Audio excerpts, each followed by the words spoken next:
shipyard. For over 100 years, ships have been built here, demolished, retrofitted, painted, basically anything you can do to the ship. But then around 15 years ago, the channel that connected it to the big waters was closed by a bridge that was built.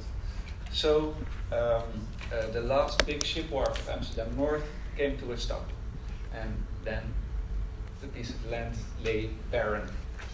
The municipality of Amsterdam had great plans of what to do with it. They wanted to make a shiny white boulevard with really expensive shops and living towers with penthouses that would sell for over €1 million. But then, unfortunately or fortunately, the crisis hit in 2007 and 2008. And all the big project developers all of a sudden didn't have the money to invest in redeveloping the site. So all the plans that were there were put into the fridge. And once again, the piece of land lay barren with no plan whatsoever. So then the municipality of Amsterdam did what they do more often if they don't know what to do with a place.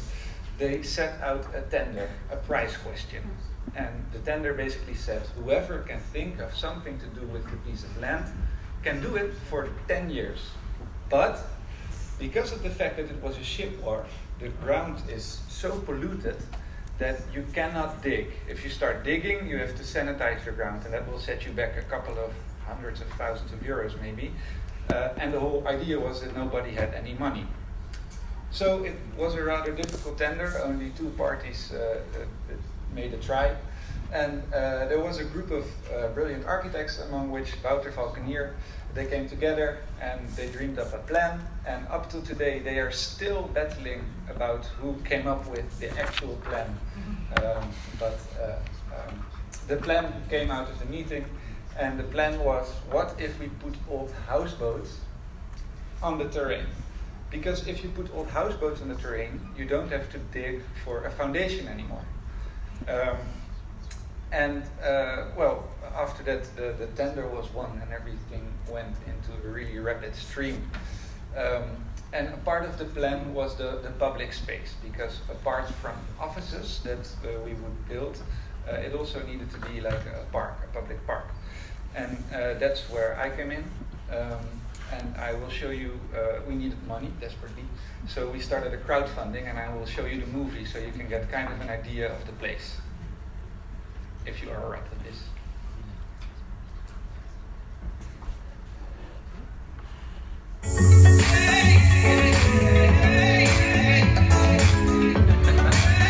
Welkom op de Ceuvel in Amsterdam-Noord. Mijn naam is Bart. Ik ben Esmee. Ik ben Toon. En ik ben Joey. En samen openen wij deze zomer Café de Ceuvel. We willen jullie heel graag meenemen op dit avontuur. We lopen nu richting het cafeetje en ik heb het nog nooit echt gezien.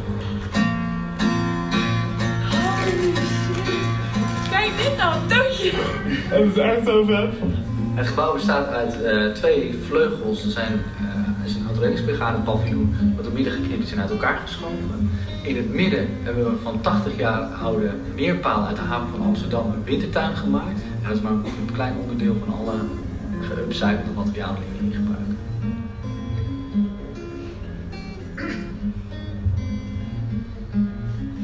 Toen ik leerde over al die problemen en waar we tegenaan kijken in de 21ste eeuw, kun je geneigd zijn om daar over te gaan klagen en wat er allemaal misgaat. En wat we hier kunnen doen is nou juist kunnen laten zien hoe het wel kan.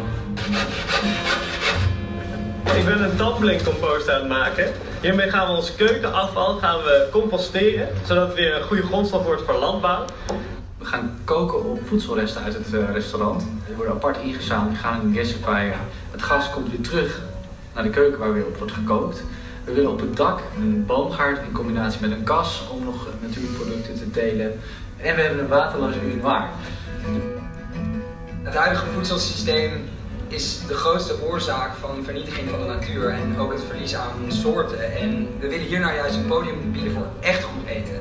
Dus eten dat niet alleen super lekker is en betaalbaar en gezond voor ons, maar ook goed is voor de planeet als geheel. Wat we willen doen is onder andere met film een zoektocht doen naar verhalen achter de producten. En weet je dat niet, that's all you got to do. And that's exactly how I'm gonna do this, cause you might even leave the USA. And it's a brand new game that I just want to play. And I used to be running, I scream in the grind. As you got a home. Er zijn zoveel mensen met vette ideeën en vaak is alles wat ze nodig hebben even net een connectie. Of net een plek waar ze iets kunnen doen. Gewoon een zetje in de rug. En als wij dat kunnen gaan zijn, dan is dat heel mooi. Maar daarnaast moet het ook gewoon echt een gigantisch gaaf plek worden. Waarbij er een film is, waarbij er een super gaaf theater is. Of waarbij er het is gewoon swingende muziek is.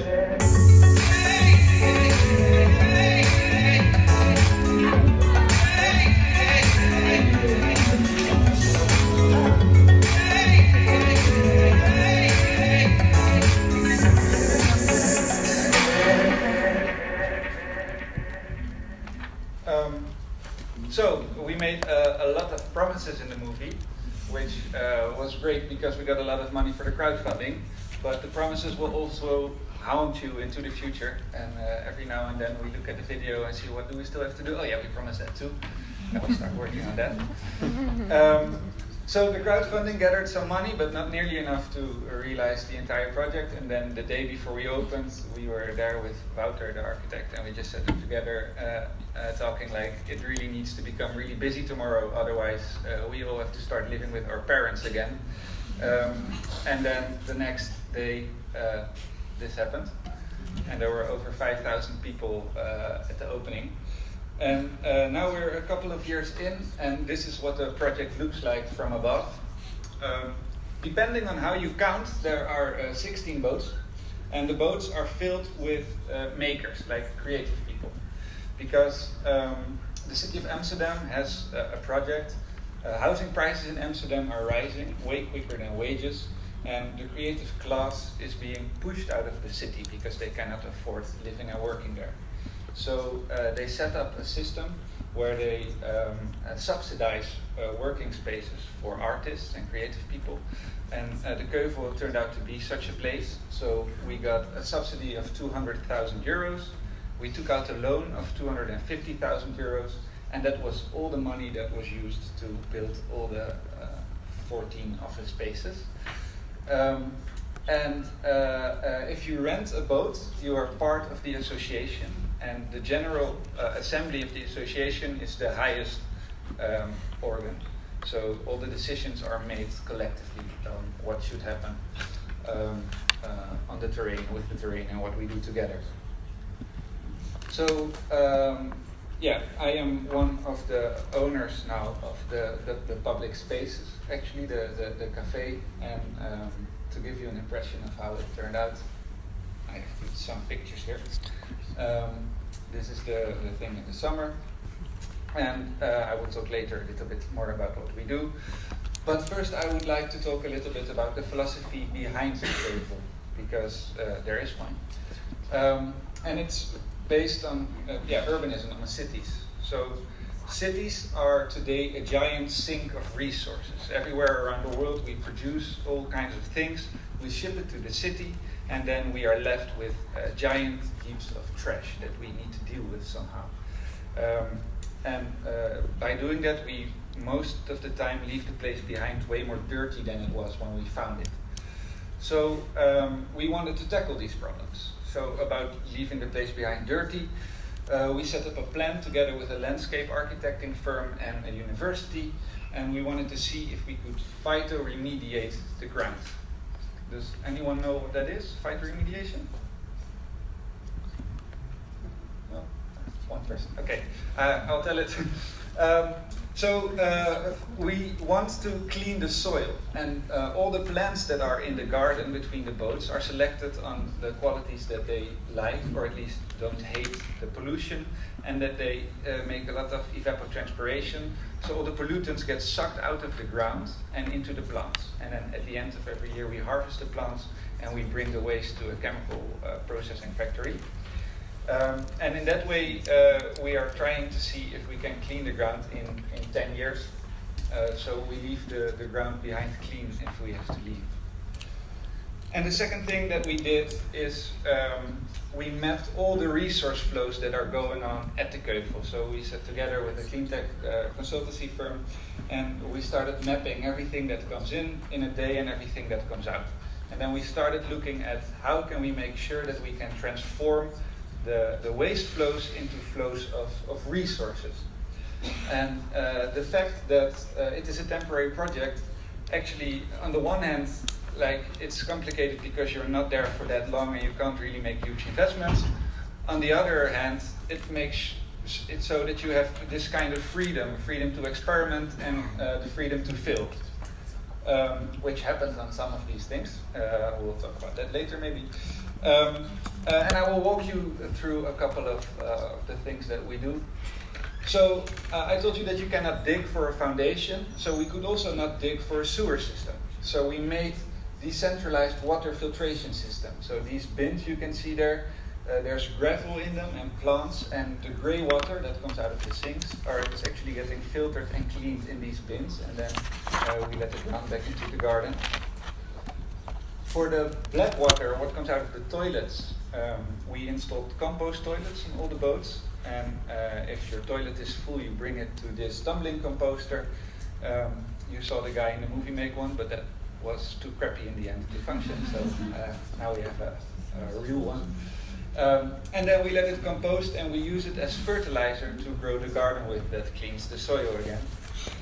And the last piece of tech I will show you is our struvite reactor, because phosphate we are really burning through phosphate. We use it, it's one of the two main ingredients of fertilizer, and over 80% of the phosphate right now we use comes from a couple of mines in northern Africa, and they are running out. But luckily you are all small phosphate factories, so we have built a struvite reactor that wins back the phosphate from the urine from the Café and from the lab. So we are able to use that again to fertilize the plants in the greenhouse, which we also built because that was also in the movie. We promised that, and it's finally here. And here you can see an aquaponic system. So we have fish in the tank, the fish pee in the water, then you get nitrogen from the pee. The fish don't like it, but we pump it away and we run it through the plants. The plants really like it, they grow on it, they filter the water, and then the water goes back to the fish. And we use this system a lot for education, because stories about sustainability are a lot of times really abstract, but here the fish need the plants and the plants need the fish, and if one of the two dies, the other starts dying too, and we had that actually happen in December. So even though the plants look really sad now, it's a valuable learning point for everybody that comes by at the Ceuvel. Furthermore, what we do is we use the place for a lot of cultural and sustainable programming. We have the Make the World Great Again festival, which we started in the wake of the election of Donald Trump. And the jetty that you saw that runs between all the boats, we make that into a transformation tunnel. So you enter the jetty, and by the time you get out, you have switched to a green energy supplier, a green bank, and did all the things that you kind of know that you have to do, but you never get around to. We use all the boats on festivals for different workshops and courses or presentations. And then the latest project, that is the biogas boat, because that was also in the movie. The municipality of Amsterdam right now is burning most of the green waste, which is a shame because there's a lot of nutrients, like for compost, but also a lot of energy in the form of gas in it. So we decided to build a biogas boat that would have a container with bacteria in it that eat the green trash, transform it into gas, and then the gas gets fed back into the Café and we can cook on it. There was no more room on the land, so we needed a boat again for this. And the nice thing about the boat is that we can sail it to festivals and we can show people that look what you can do with your green waste, because we are using it now to cook on. But as people that are involved with architecture might know, reality sometimes does not look quite as beautiful as the renders that architects make, because this is a picture of me in the biogas boat. But we're getting there. We are retrofitting it right now, and the installation is ready. And the only thing, so we have the containers with the working installation, and we have the boat. Only we've been spending 2 years now to get the permit to put the containers on the boat, and that is the last big hurdle in order to make this schedule complete. Then to round up, we still have 5 years to come. We already have 5, or wonderful years. But after 5 years, the contract stops. And we don't know what's going to happen. Already the big project developers are banging on the door of the municipality with their big sacks of money. And maybe after the entire project, the houseboats have kind of lived their life. But we hope we can go through, and we can go on for another 10 years. But even if that's not a possibility, and we cannot go through, we hope that, so the crisis has given us a really tiny window to show that you can think about urban development in a different way. You don't need the project developers and the big money and the big banks. You need a good idea, people that are really motivated to start making something, cooperation, and a lot of coffee. And if you have all those factors, you can think of like urban development in a completely different way and create spaces that hold values in many more ways than a lot of traditional spaces can hold. So even if we cannot go on after 10 years, we hope that this idea at least can go on. And that was my presentation.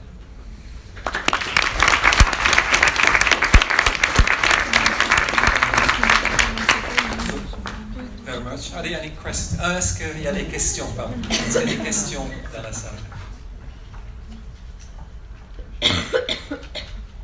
Sur ce projet. Je pense que c'est simple si je la pose en français. Si ça vous embête pas, je pense qu'elle ne sera pas très intelligente. Mais ce que je merci pour la présentation. Je voulais savoir si vous étiez,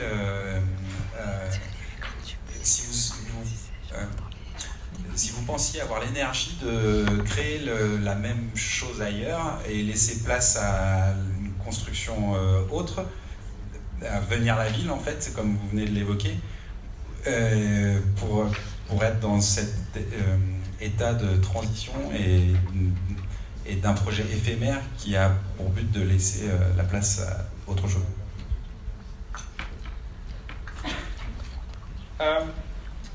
So yes, we're all bursting with energy,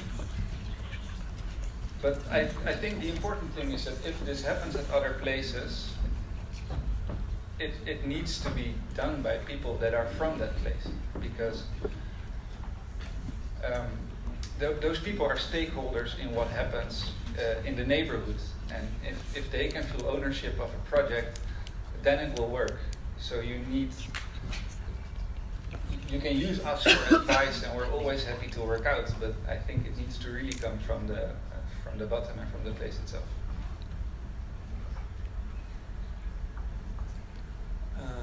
Je posais quand même en français, comme ça.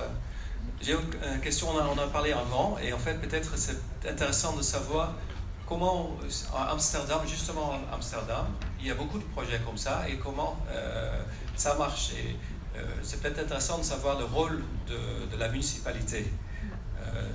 Peut-être tu pourrais nous expliquer un petit peu plus le rôle, peut-être dans ce projet, mais aussi dans des autres projets. Je sais qu'il y a des autres projets aussi. Voilà. Yeah. Okay, so Amsterdam used to be a squatter city.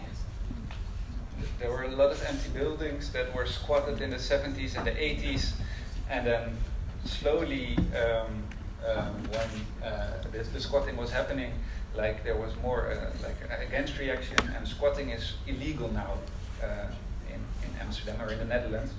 But in some ways, the squatting has been institutionalized, because what the squatting did was provide space for artists and the creative class, and now the municipality has taken over that role.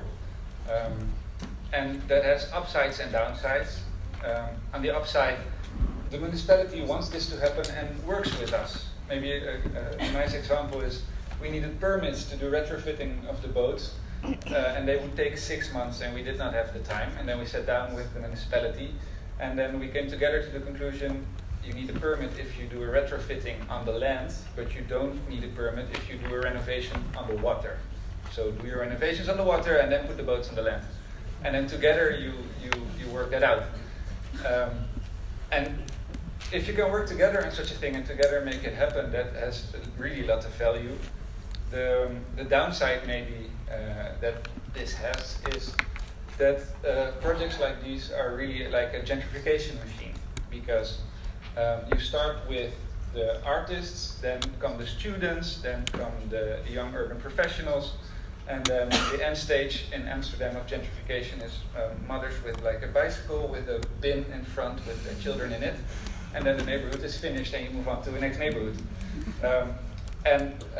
I like kind of those neighborhoods. I'm one of the people that lives there, but you get really the people that used to live there, they get pushed out of the city, and this is a real problem that the municipality itself is not yet tackling in a well way, and that we really need to start thinking about.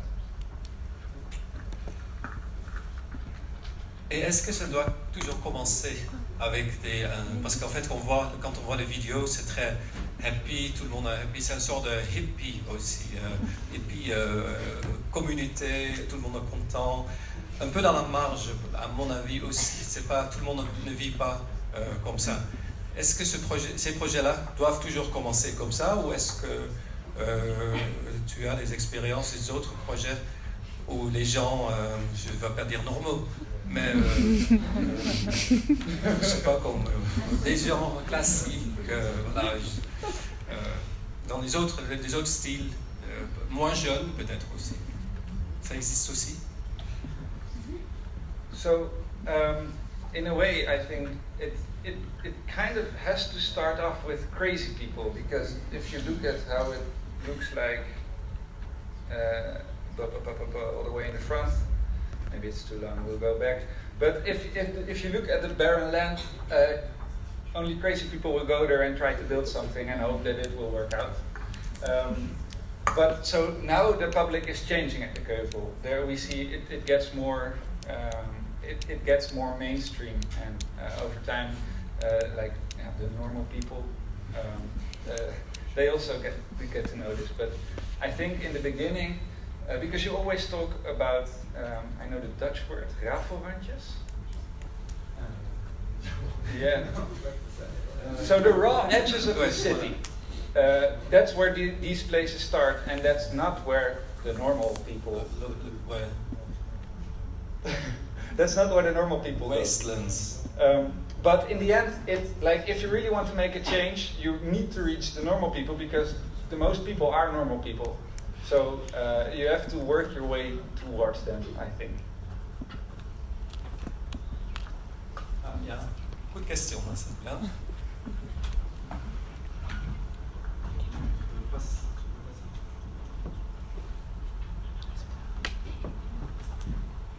Bonsoir. Alors déjà bravo, c'est vraiment génial, ça donne envie. Est-ce que c'est votre activité principale, ou est-ce que vous avez d'autres activités, d'autres projets à côté de ça? Yeah, I would say I have other projects. I have a place in Portugal where we are building a community and a farm, and we are working now on a construction project in the east of Amsterdam. But this is the main focus. Not necessarily because that was planned, but from the start it really exploded, and we are still busy trying to control it. But this is the main. But the beautiful thing is that like everything that you want, you can put in the project, because like I'm a human geographer and I did also environmental sciences, and with all the problems you learn, you get really frustrated. But this is really, it's a playground. Everything that you can think of and every scope of, you know, what you want to do, you can do it here, and it's okay if you can fail. So I think that's why I also will stick probably longer than was the intention. Et comment vous appelleriez le métier que vous faites en fait?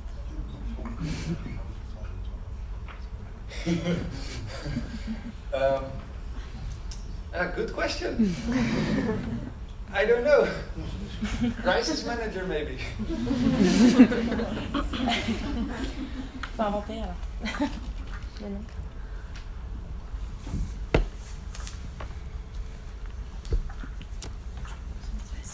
Oui, juste une petite question entre les deux, parce qu'en fait, en France, je ne sais pas, c'est peut-être mal poli, mais aux Pays-Bas, on peut parler de l'argent. Et est-ce que vous pouvez, est-ce que vous arrivez à gagner votre vie avec ce projet? Yes. So we like the Café makes. Wait. I hear myself in French. But this is really. So yeah, we make a living. We could really make a really well-off living, but like we are all really young and we choose to invest money in silly projects like the biogas boat. But it also only makes sense if you can make a living out of it, because that's the only way to have other people do it. You can't rely on people that put their free time and energy into things. So I really think this should also be something to take into account. Is this like, can you copy this? Because if you don't make any money, nobody's going to copy you. Ok, merci. Moi, je voulais juste savoir, vous êtes combien à faire ce projet, enfin ton équipe et tout ça? Parce qu'on voit à 4 à peu près, et je me demande si vous pouvez gérer tout ça à 4, ça me paraît énorme.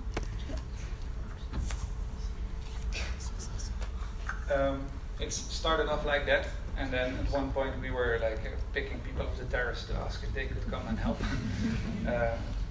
So now, what makes money is the Café, and we use that money to do all the programming and to have upkeep for all the technologies that we build.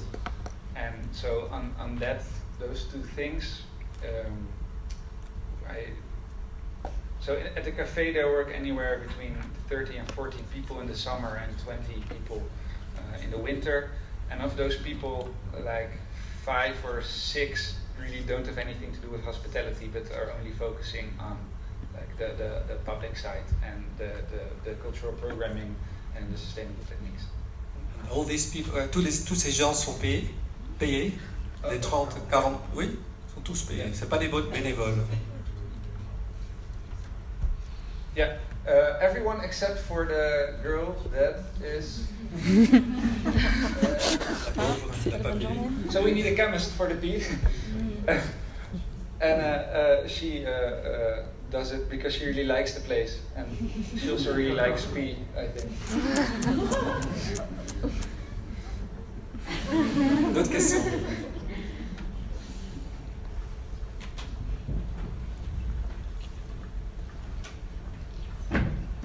Bonsoir. Du coup, j'ai une question sur le système de filtration avec les plantes. Je voulais savoir si vous aviez une idée de si ça fonctionnait un peu ou pas.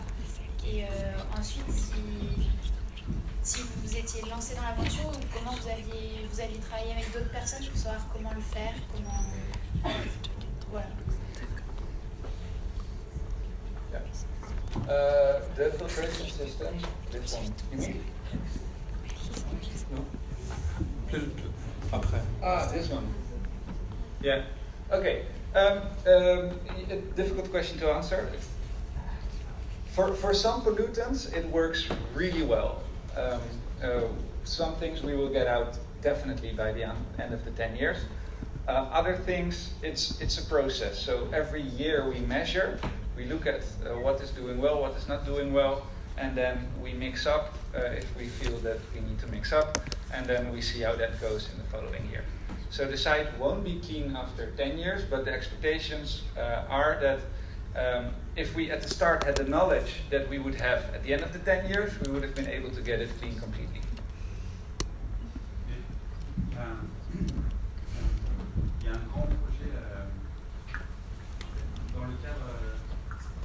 dans le cadre du projet de la vallée de la chimie qui est mené par Rem Koolhaas et Romain. Il y a un énorme site de recherche sur la refertilisation des sols et la dépollution des sols. Et le premier test expérimental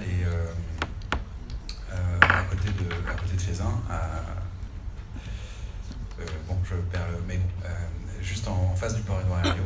Et du coup, ils vont expérimenter ça sur tous les territoires de la vallée de la Chimie pour retraiter ça à travers les plantes. Donc c'est un système qu'on sait qu'il marche et qui fonctionne. Et aujourd'hui, ils arrivent même à revitaliser les terrains grâce au bout des centrales d'épuration et à des déchets plastiques recyclés qu'ils intègrent dans la terre et qui réactivent des territoires qui sont complètement morts. Donc c'est un sujet et on peut aller le voir sur les différentes pépinières qui expérimentent ça au sud de Lyon.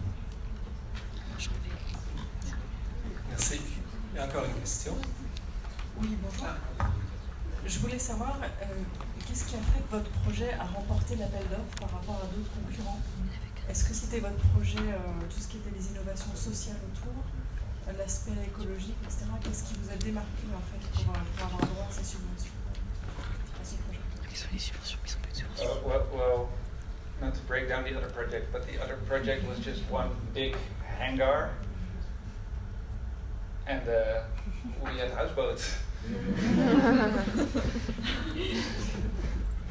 I think it was a combination, but one of the important things I think was that quite early on, not early enough, but quite early on, there were also a lot of different actors already involved thinking about different aspects. And I think that at least in Amsterdam, that you start seeing that the municipality starts really caring about that. We had a tender, we had a presentation last Monday for a tender for a new project, and then we also got the feedback that the value in a project is that you have a lot of stakeholders already from the beginning. And I think that's where the future is going. Merci. Encore des questions? Une ou deux pour terminer. Après on va faire une petite essayer de faire une synthèse ensemble. Tout ce qu'on a entendu, tout ce qu'on a appris aujourd'hui. Encore une question pour Monsieur HODDE? Non? Dernière. Du coup, est-ce que vous êtes sollicité par la municipalité pour construire le projet urbain environnant qui est en train d'arriver? Parce qu'on voit dans la photo, la première photo que vous montrez au début de l'appel d'offres, on voit qu'on est sur une friche.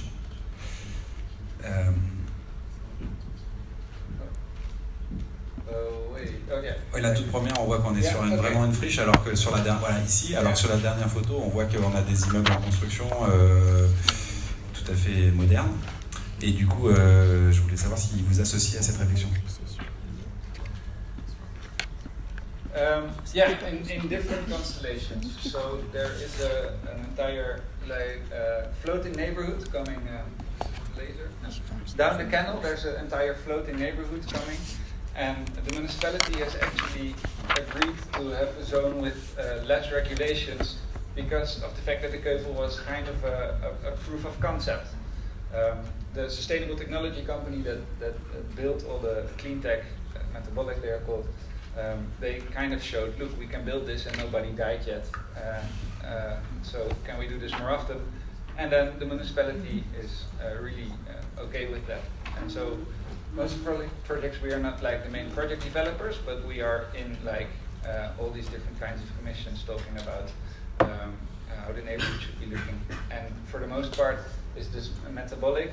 They wrote an entire plan for the development of the surrounding called Circulair Buiksloterham. So that's called like circular, and then the name of the area. Merci. Merci HODDE. Joe, je pense que donc on a terminé les trois présentations.